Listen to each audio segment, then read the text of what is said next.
we should have some people filing in probably if we get started, but it is 1:02, so I think we can get started. We'll start with introductions. I'm Angie Martell, Environmental Planner at PPACG, and we'll stay in the room and then we'll go online. Kenzie Courtney, PPACG, Air Quality Outreach. Andy Gunning, PPACG, Executive Director. And then let's take it online. Chris. Hi, everyone. Chris Welch, Colorado Springs Utilities. Looks like we have a Brooklyn. Oh, that's Jessica and Brooke at Fort Carson. Thank you. And Jessica Cooper. Oh. That's me, Jessica. Yeah, sorry. Fort Carson, yeah. I'm just reading the lines here. Jacob. Hello, everybody. Jacob Madsen, Mountain Metro Transit. And Sakota? Hi, everyone. It's Sakota Matthew with CDPHE.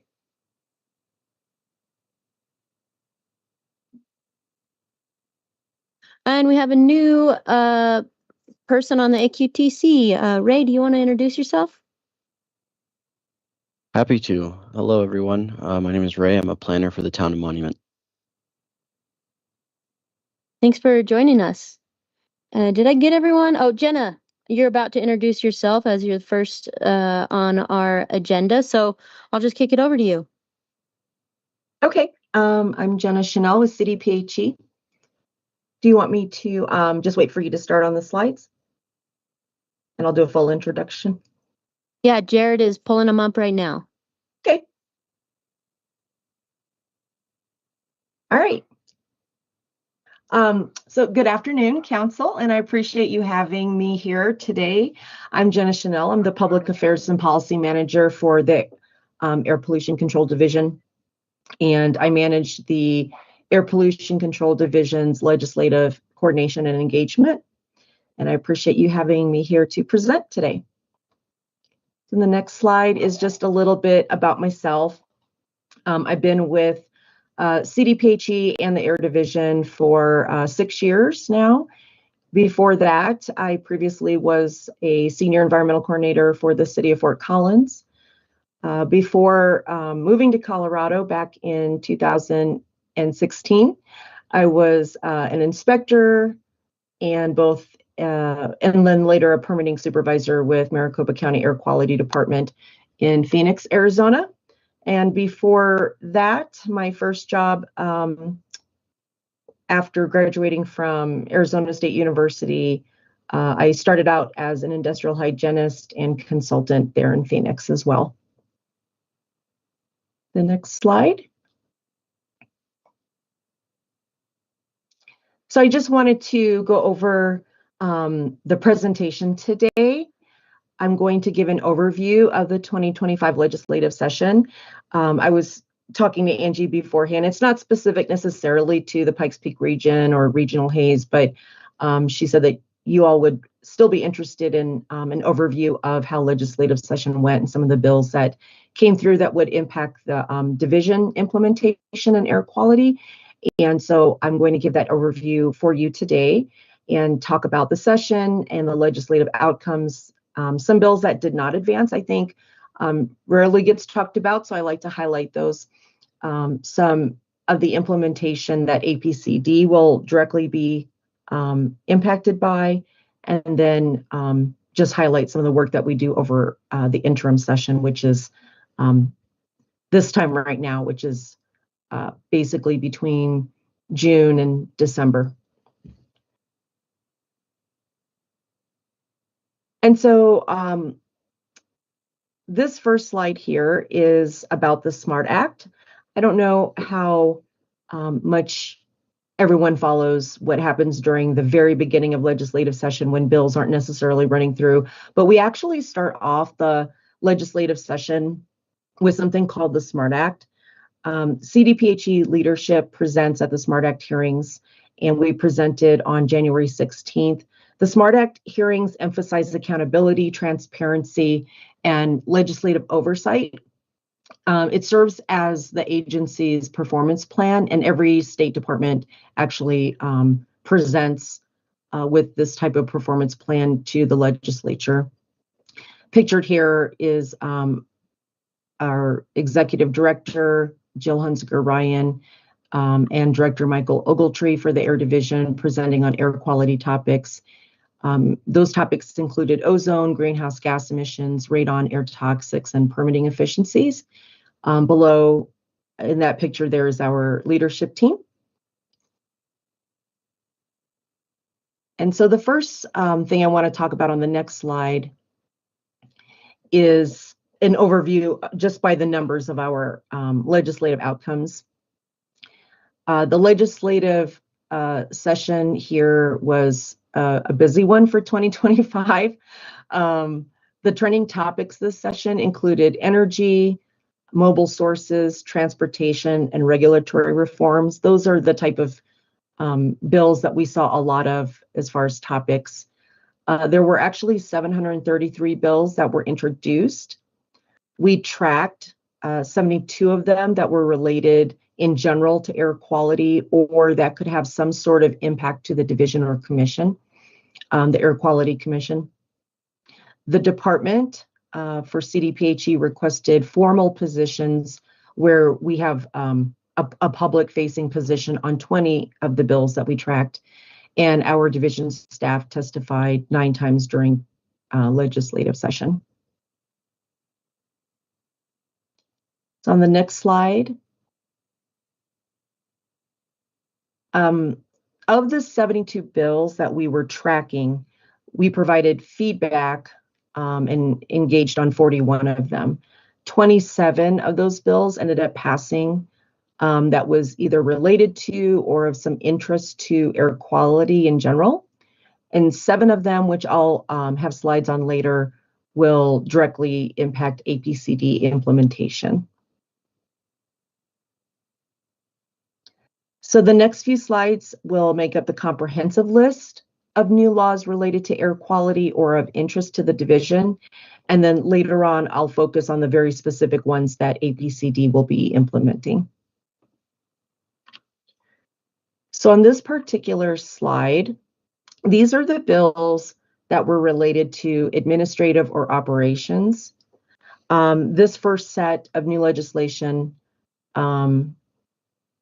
really, wasn't directly related to air quality, but more so it had a lot to do with the administrative operations for the department.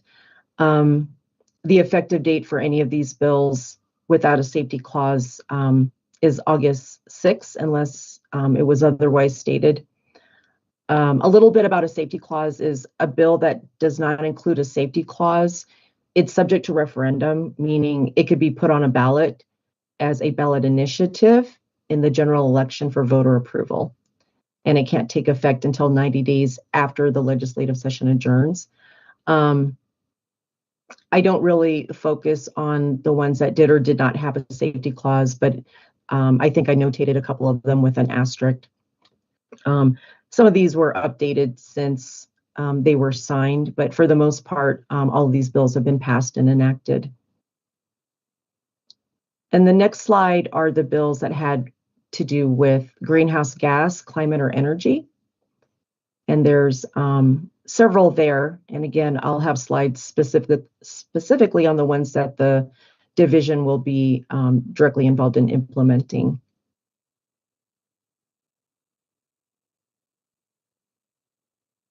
So on this slide for mobile sources, wildfire prescribed burns, here are the bills that had to do with those topics. As you can see, we had a lot of the bills focused on greenhouse gases and energy. Mobile sources was really interesting this session. Some of the bills that came through that you won't see here because they didn't pass or we didn't engage on them, but had a lot of conversations this leg session about mobile sources. And a few on wildfire. During interim session, we have a committee in the legislature called Wildfire Matters. And so there's always an interest in prescribed burns, and there was a couple, and wildfire, and there was a couple bills related to that this session.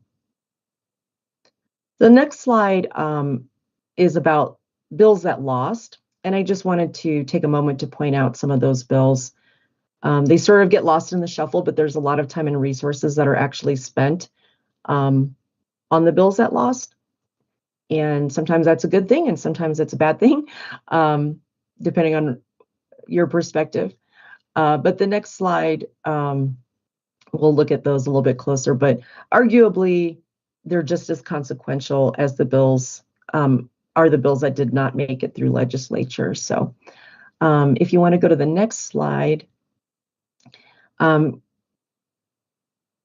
this is Stephanie Schaup, who had testified before the Energy, House, and Environment Committee in opposition to House Bill 251119, which did not pass. That bill had attempted to relitigate an issue created when EPA had partially disapproved our State Implementation Plan, or SIP. And that issue is almost resolved. We still are in litigation, so I can't talk too much about it. But the EPA has moved to approve our State Implementation Plan and revisions. And so some of the issues that had surrounded that are being worked through. But 251119 had attempted to sort of go down those same issues and resolve it through legislature rather than the litigation that was pending. But Stephanie Schaup, who is now our Deputy Director of Regulatory Affairs, testified in opposition for that particular bill.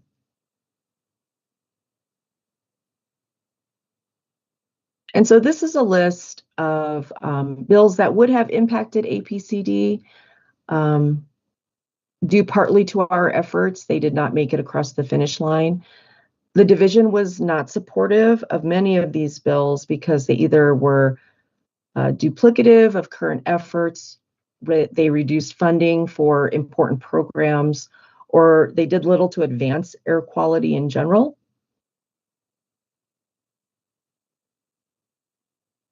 And on the next slide are some additional bills that lost or did not advance that would have impacted the Air Pollution Control Division or the department.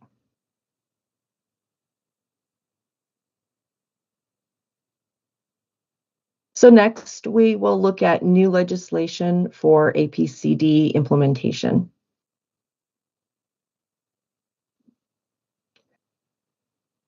So new legislation that specifically impacts the division and the Air Quality Control Commission. These are related to building performance standards, mobile sources, performance audits, and then there's one on the Stationary Sources Control Fund, and there was a bill to pass the department's budget bill.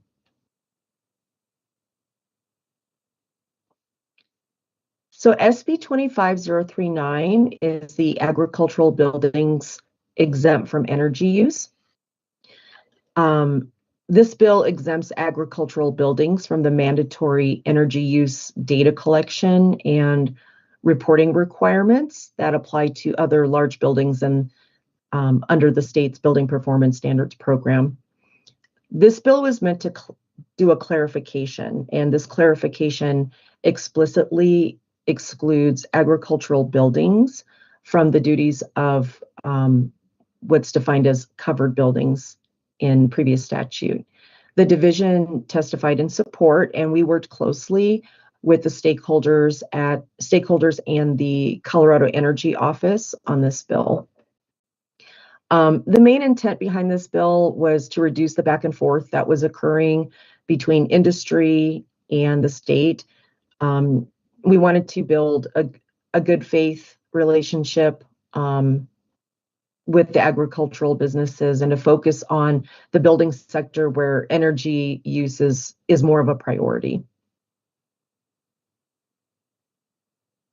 And the next slide is HB 251269, Building Decarbonization Measures.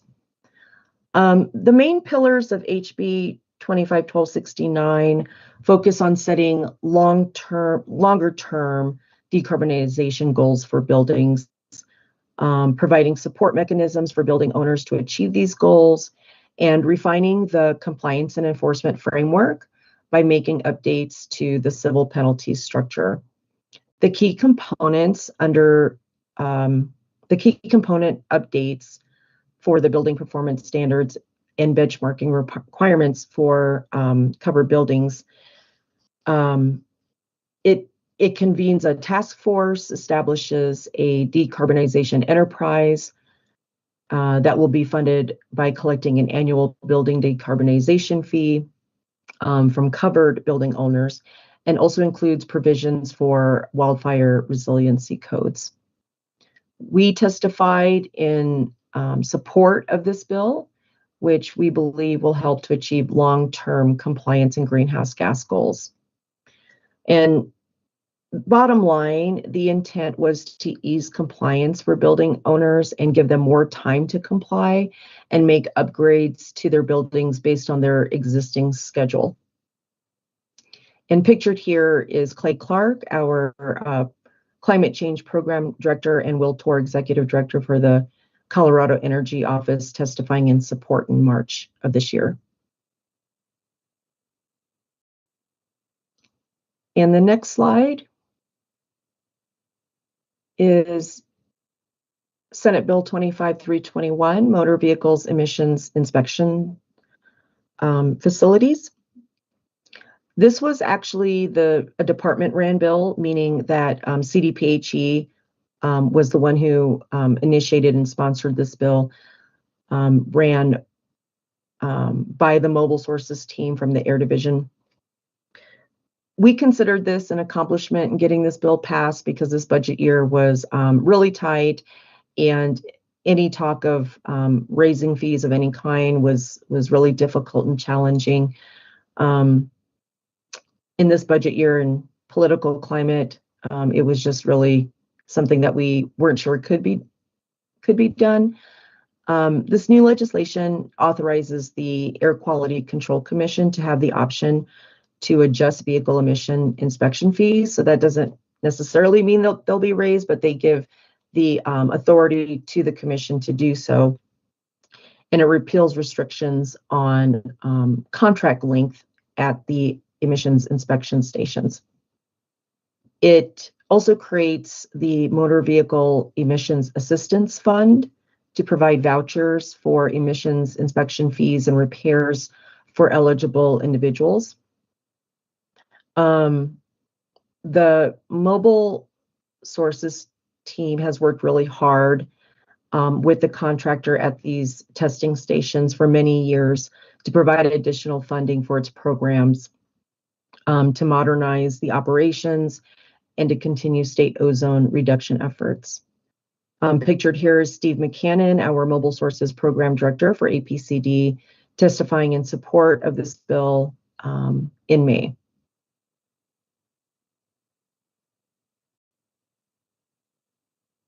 HB 25-1281, Title, Register, and Drive. I say it's pronounced K vehicles, but you probably have heard about this on the news. People have pronounced it different ways. It's pronounced key vehicles, K vehicles, but however you want to pronounce it, this new legislation allows for the titling and registration of K vehicles beginning July of 2027. So K vehicles are defined by their size and engine power and their age criteria. These vehicles are restricted to roads that are less than 55 miles an hour. And how this impacts the division is that our emissions testing procedures will need to be modified to use what's called a two-speed idle test to perform emission testing for these particular vehicles. I will note that this act takes effect July 1st of 2027, and it applies to applications on or after January 1st of 2028. This one does have the potential for referendum, which could delay the effective date. So if a referendum is filed within the 90-day period after adjournment of the General Assembly, then the whole act or part of it, depending on how the referendum is filed, wouldn't take effect until the people's election in November of 2026. So in this case, if that were the case, then it wouldn't take effect until July 2027. So that's a lot of word salad there, but basically just know that it is a bill that has passed and enacted, but it apparently will go to the voter ballot.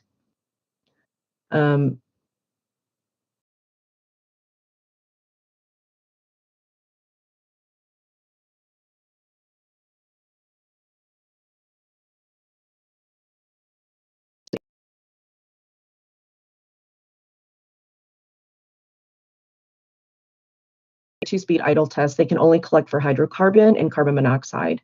So this would exclude NOx, which are the ozone precursors for ground level ozone, and which is a primary consideration when we evaluate air pollution control strategies.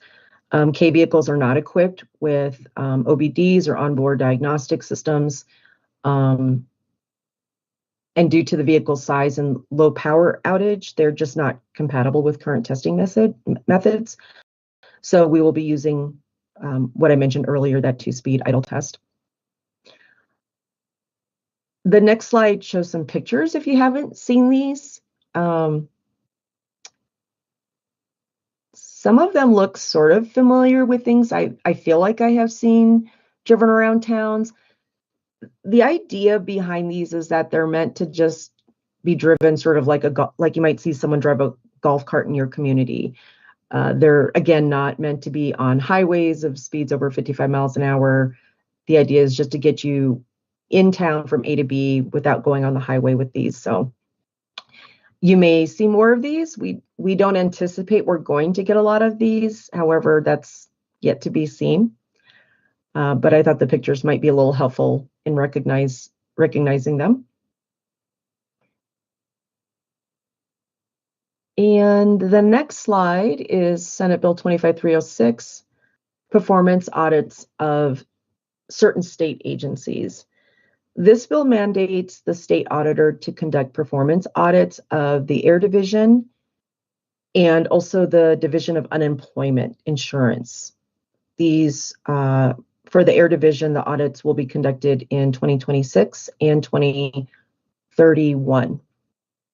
The audits aim to determine if the divisions are effectively fulfilling their statutory obligations. The Denver Chamber initiated this bill because there had been a third-party study conducted, and it focused on these two divisions, meaning the Air Pollution Control Division, the Division of Unemployment Insurance, mainly that our divisions oversee industries found to have a disproportionate level of regulations, and neither division are under a regular audit schedule. And so that was kind of the rationale behind focusing on those two divisions. And I believe this one as well will be contingent upon a referendum. So I believe this one will be on the ballot as well. But so, you know, we welcome audits. It's for us a chance to shine and highlight our work. And so we're happy to accommodate these audits, and we're subject to other audits as well. So, you know, we're just going to build this into part of our processes.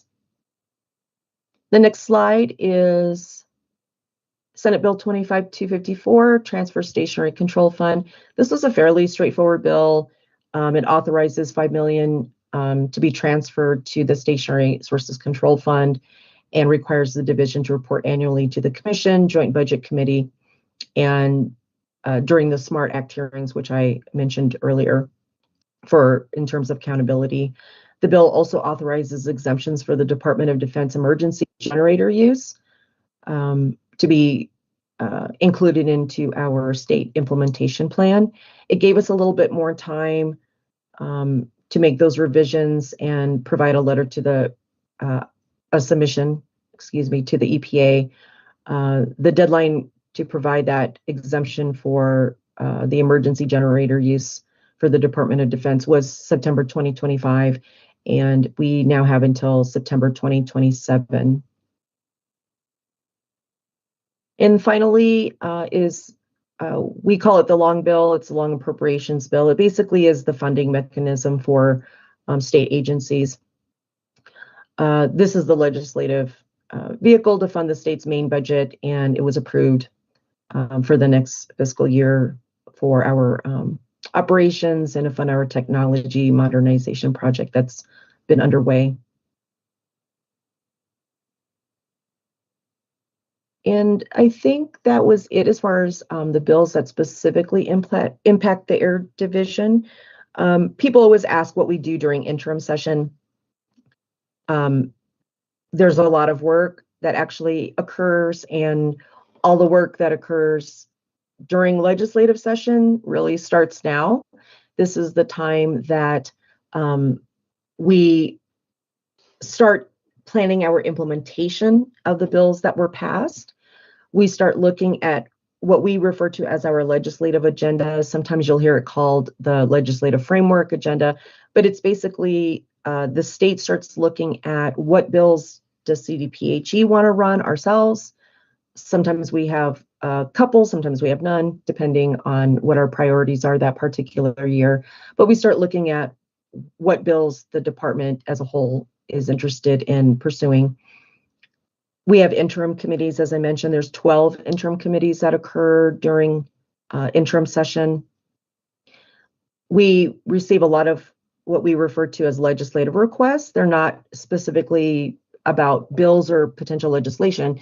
They're inquiries that legislators want to look into for their constituents. Usually this is involving policies that are already in place and questions that their constituents or the public have about them.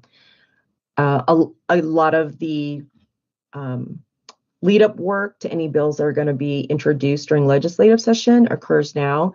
We start having, it would be too late to start many of those conversations at the start of legislative session. So folks, stakeholders, environmental groups, industry, folks that are thinking about pursuing a bill the next session, they start those discussions with us early, trying to get a sense of where we might stand on certain things, drafting potential language, trying to work out the kinks of any bills that might be introduced the following session. All of that work begins now. And then we start prepping for the SMART Act hearing. And that's just kind of an insight of the work that gets done in the department and in the division right ahead of the next legislative session. And so that is basically my overview. I hope it wasn't too boring. I know some people may find it really interesting, and for some people it's just kind of a yawn, but that was our legislative session in a nutshell. And that's my contact information if you want to reach out with any follow-up questions that you might have that you don't think of right now. I can try to take any questions if you have any right now.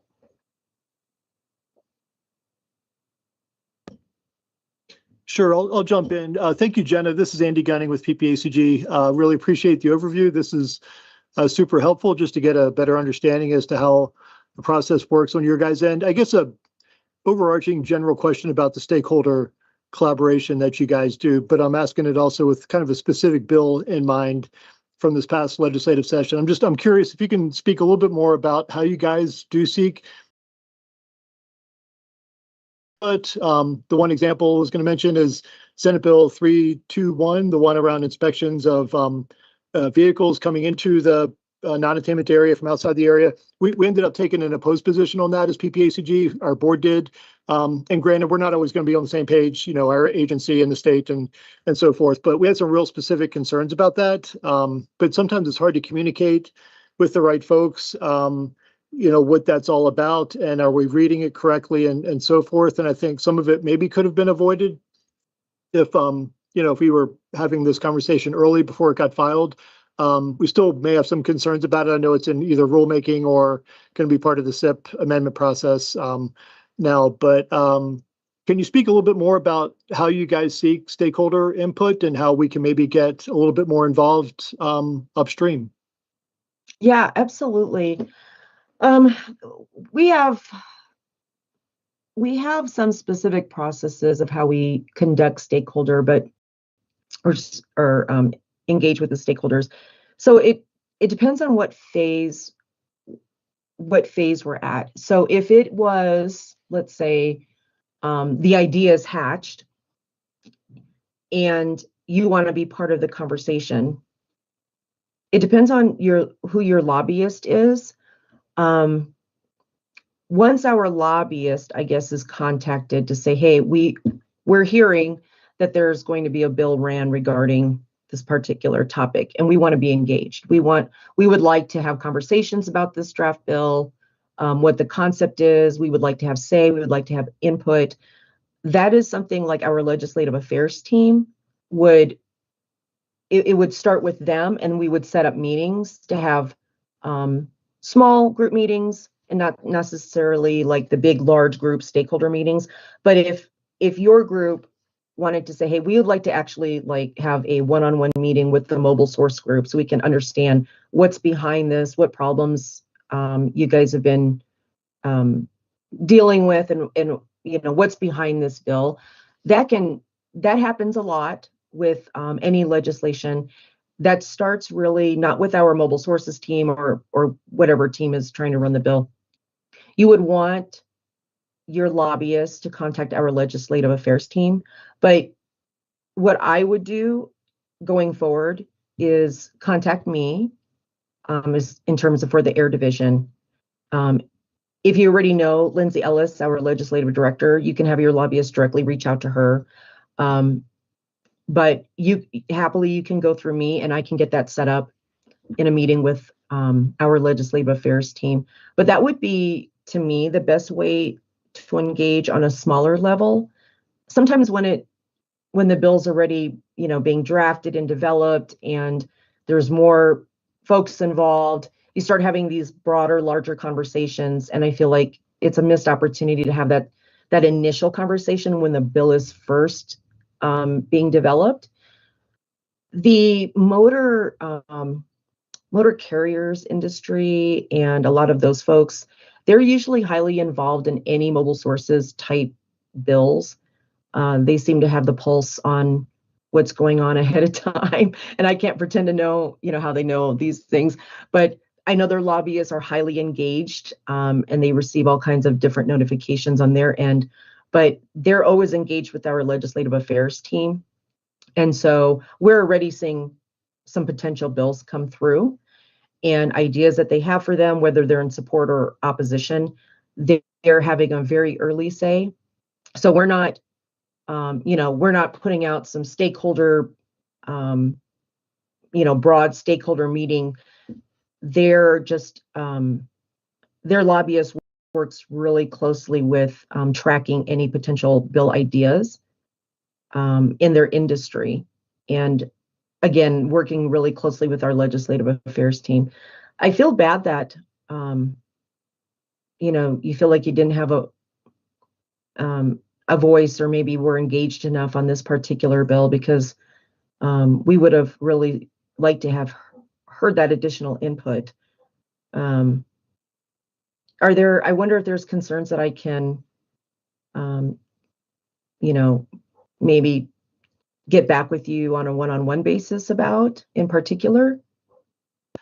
Sure, we'd be happy to talk. And I know Jared, our government affairs manager, he's been writing down your contact info. So we'll probably get in touch. We have questions about the applicability of that provision, especially. But yeah, we found out late, blindsided, worked it with our lobbyists, with the legislators, but it was really too late to do anything at that point.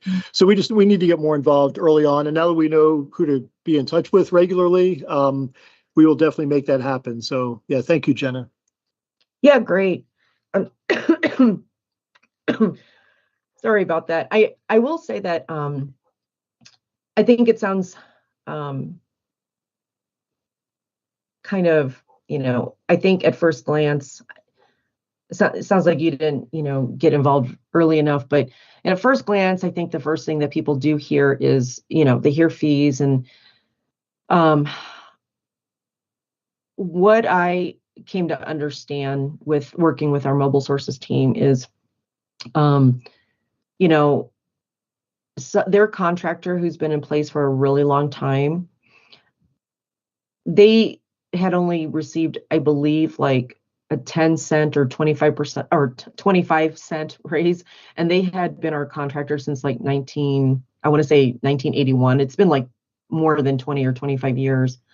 And with the technology nowadays, with the different vehicles that are coming in, they just couldn't keep pace with keeping, you know, trained, knowledgeable folks on board. And with, you know, a 10-cent or 25-cent increase in the past, you know, 20 years, they were just kind of drowning as far as like keeping up with technology and trained staff. But also on my end, separate from the mobile sources, I would receive inquiries that I would have to reach out to Steve's team, you know, about, because we would get, we would hear complaints that were happening in local neighborhoods, that some of these stations were just completely overrun in their neighborhood and backed up into the streets, just like my favorite chicken place. You know, the cars would just be out in the neighborhood blocking traffic, and then there would be code violations and community members upset with the stations. And part of that is because these stations are so old that they weren't built to have the capacity that these neighborhoods have grown over the years. And so there was a lot of those kind of conversations that happened. But I agree that being involved early on could have helped maybe provide some of that clarity of what was actually happening and what was the intent behind the bill. And again, there is nothing necessarily saying that fees will actually be raised. The commission just has the authority to raise them at this point, but it does come with a lot of provisions that will need to be provided by the contractor, like a operational analysis and economic analysis will have to be provided to the commission before they would, decide to raise any sort of fee. So there's a process that would come with that too. Okay, super. Thank you, Jenna. We'll be in touch. Okay, yeah, great. So we'll open it up to anyone else who has questions, but I do want to note we should probably move on in our agenda. But we have Jenna's contact information if you want to reach out to her specifically. And Jenna, thank you for joining us. I do appreciate it. But any last questions? Okay. All right. Well, thank you again, Jenna. We will be in touch with you as we noted. And I guess we will move to our next agenda item with Sakota. If you want to give us a brief, maybe 5-minute update, that would be great. If you have nothing, that's also fine. We discussed having this as a standing agenda item, so I'll leave it to you if you have something or not.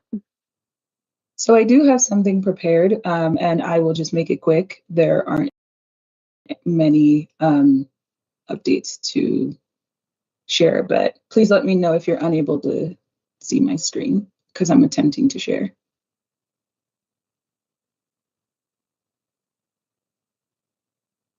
Yep, we can see it.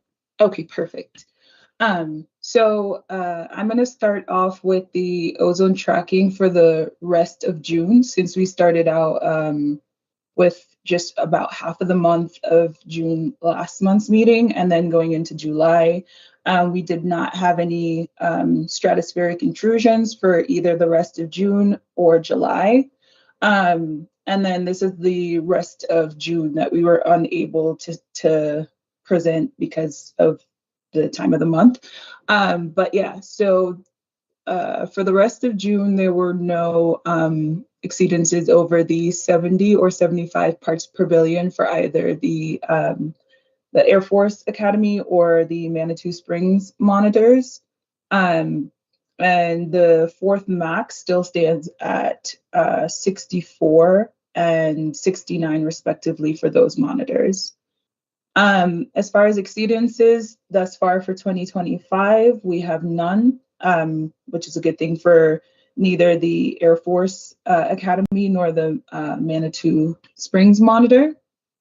And then I included what we have for July so far for both those monitors. As you can see, there are no highlighted areas for the deep green areas, which are the Air Force Base and the Manitou Springs monitors.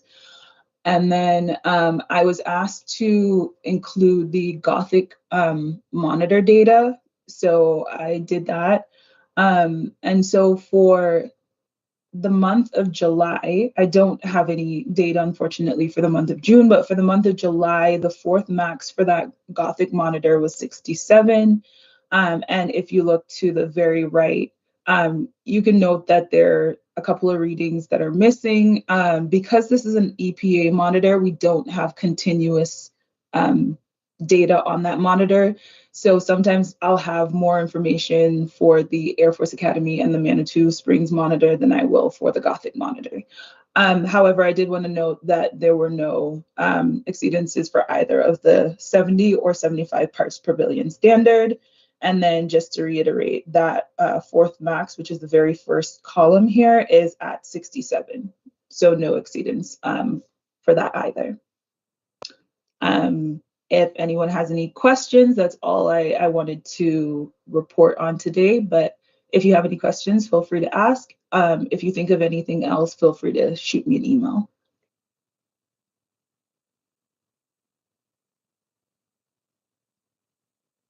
Thanks, Sakota. Any questions for Sakota? All right. Well, thank you for that update. It's definitely helpful for us to see that. Of course. We will turn it over now to Kenzie. So she's going to give us a presentation on her ozone garden project idea. So I also want to note, this is probably Kenzie's last AQTC meeting. So let's send her off with, everyone loving her presentation. She's really come to the AQTC with tons of really good ideas. And I just want everyone to know how much I appreciate her and just all the ideas that she's brought to this program. So here's another great one.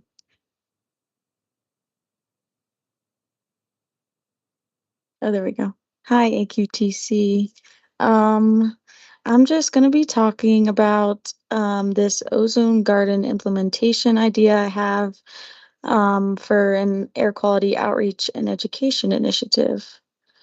To begin, as you guys know, one of the control measures in the Ozone Advanced Plan is outreach and education. And we've had some really good progress with that. Angie and I working on this. I made design, which is on our website, and you can get the PDF and print that and distribute it yourselves. Also, just getting the getting the website up and running, going to tabling events, and creating communication packets. But I sort of thought up this other idea that is another way to get more education and awareness for air quality in our region, and that is ozone gardens. We think it would be a great tool for the public to learn about ozone and the impacts of air pollution in a hands-on way. And this also would be in partnership with the National Center for Atmospheric Research. They have a National Ozone Garden Network, and we've already connected with them, and they're really excited about potentially having ozone gardens here.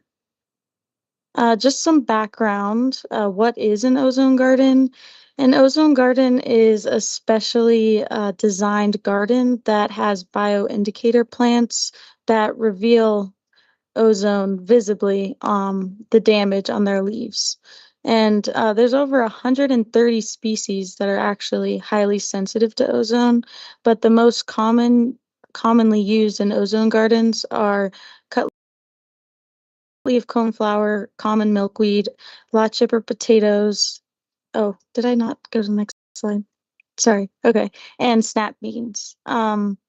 And so engagement with these gardens can be passive or active. So you can have the option of collecting data from these gardens and identifying the damage, or just having it be something people walk by and see and read about and learn about ozone.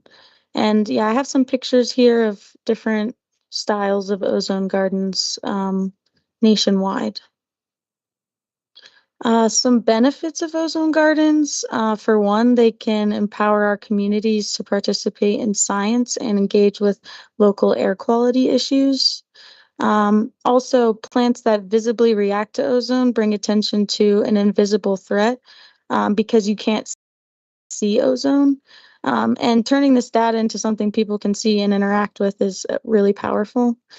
So, yeah, when people see the plants being harmed, they can realize that ozone pollution can also affect their health.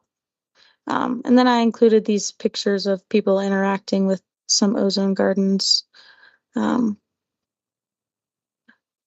So how it works, I'm not going to get too into this, but plants, when they breathe in CO2, and there's also ozone in the air, they're also breathing in that ozone, and that disrupts the cells involved in photosynthesis, and they show this damage on their leaves. And in these photos on the right, on the top one, you can see it's stippling, which is these black and brown spots. And then for more prolonged exposure on the bottom, you'll see more bigger areas of the leaf are dead. So what we would need to implement this is local partners. We would need the partners to be able to have a dedicated garden plot, about 5 by 5 in size and located in a publicly accessible area. We'd also need people to be committed to routine garden maintenance and potentially collect data and submit it to NCAR through their data portal, if they decide to make it an active engagement. And then also a flexible time commitment. And like I said, if it depends on whether the garden is going to be something passive or active. And NCAR has and will provide a lot of great resources and assistance. So they have a lot of resources they've already shared with us, and they also will provide seeds and the free signage, educational resources, on-call assistance, and I think they really support anyone who wants to get involved in this. And the signage also doesn't have to be anything fancy. If you don't have like a nice metal sign, a lot of gardens just print out the signage and have it posted somewhere near the garden. So it's low entry and it doesn't have to be anything fancy if you just like to have it on your site. So some partners we're exploring include Parks and Rec. We have a meeting set up with them next week. We think it would be really great to have some passive engagement in the city's parks or green spaces. And they probably would just be passive engagement, not active, but I think it would be really beneficial if people walking by just see the sign and they're curious about, oh, what is ozone? And they see it. Just getting that like going in their heads is good, and it's awesome for outreach. And then another partner we've explored is Colorado Springs Utilities Conservation and Environmental Center. They already have a demonstration garden, and we think this would be really good to promote their programs already have going on to save energy and for air quality purposes and things like that. And this could be a passive or active engagement depending on what they would want to do. We've had a little bit of contact with them about this. I've also reached out to the Horticultural Arts Society, and I haven't heard back. We haven't had a ton of, we've been struggling with some communications, but if you all have any other ideas, we want to hear them. But also we've considered community gardens, schools, because there's a lot of really great educational resources that schools can connect the gardens to the classroom, which would be really great for air quality education. And yeah, UCCS and Colorado College are also some great options. And finally, just some next steps would be getting the conversation started to make this happen for the 2026 growing season. As Angie said, this is my last AQTC and I'm leaving next month. So I'd really like to get this going so the next person can take this on and we can make these connections. And then, yeah, let us know your thoughts if you have any ideas on where we should implement this or if you'd like to have it at your space, let us know. And I'm just going to open it up to any questions or thoughts. Thanks.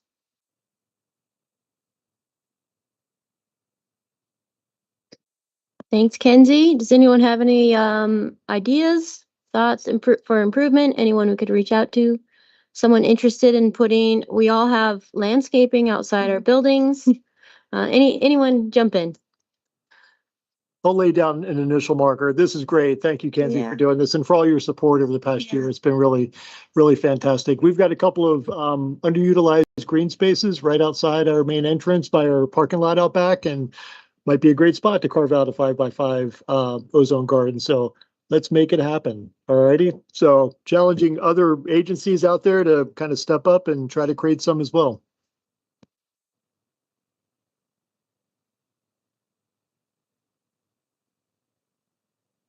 Okay, well, if you think of anyone who we should reach out to, or if you'd like to do this, we have the resources. All you really have to do is get someone to scrape the ground, put a few seeds in the dirt, and put up a sign. So let us know if you have any thoughts moving forward. Dina, I see you unmuted. Were you going to say something or? Yeah, I was just going to say, hey, this is a great idea. Thank you, Kenzie, for all that you've done. And I do think like a partnership with school districts would be a great opportunity to not only for them to get some hands-on experience of doing some things, but and involving children, but also then educating both the children and the adults that are involved. So thank you.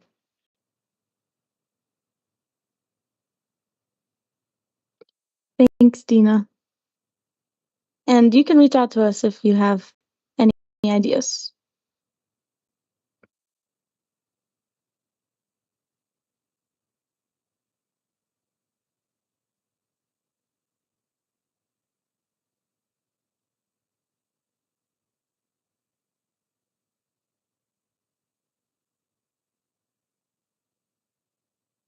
See, is that working? Okay, thank you. What did I say? Okay, so we have 5 minutes now left in our meeting, and I want to put a plug in for our AQTC survey. Jared, is this enough time for you to cover the AQTC structure? Should we cover that later? I'm happy to. It should be relatively straightforward just because I think of all the existing committees that we have, this one is probably already the closest to what's been looking at for the working group designation. And so we brought this to the board. This is July, May, June, recently, about kind of creating the working group designation as opposed to the formal committee structure. Formal committee structure, among many things, it requires formal appointments to be approved by the board. Like I said, AQTC really has not been operating in that model for a while now. You know, it's a much more formal structure as opposed to one which is much more focused on kind of operations, kind of day to day, as opposed to the broad policy discussions that the committee structure is really geared for. We are looking to take that to the board probably either next month or the month after that. We brought it to the board for kind of the thoughts on the committees that would move into this working group structure and ask for feedback. There really wasn't a whole lot of feedback, so hopefully no news is good news, but we do have the mechanism in place now. The board did approve that. And now it's just actually kind of doing the changes to change some committees into the working group. Like I said, for this group, I don't know if there will be anything that will be noticeably different, just because this group had already really been working in that model already. Happy to answer any questions unless I missed anything.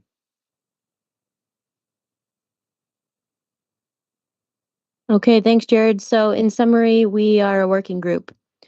And there will be more on that to come as we discuss this committee's role, this working group's role. Okay, so with our last 3 minutes, I would just want to do some quick updates here. Ray, I don't know if I sent this to you, but for everyone else as well, we're hoping you can share our ozone season communications. So I'll make sure you have that, Ray, if you weren't on that yet. I'm hoping you're all working on those communications. We continue to update the shared drive where all those communications are at. We have blogs and we have social media posts, and you can adapt those in any way to help us spread the word wider about ozone season and the resources that are available.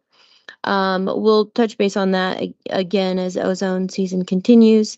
And then I have sent out an AQTC survey to everyone to get some feedback on just, anonymous feedback on how you think this committee is working, any way that we could make it better. And I really would like to hear from you all. So as of today, I've received 2 responses to that survey. So really just putting a plug in. I sent it out via email. I'll send another reminder. If you could please just spend a few very brief minutes to complete that survey, we'd really appreciate it. It shouldn't take longer than 5 minutes unless you want to put in more time and share even more information. That's fine too. But it's a really brief survey, so I'll send that out again. We're out of time here, but if anyone wants to make an announcement, I'll open the floor.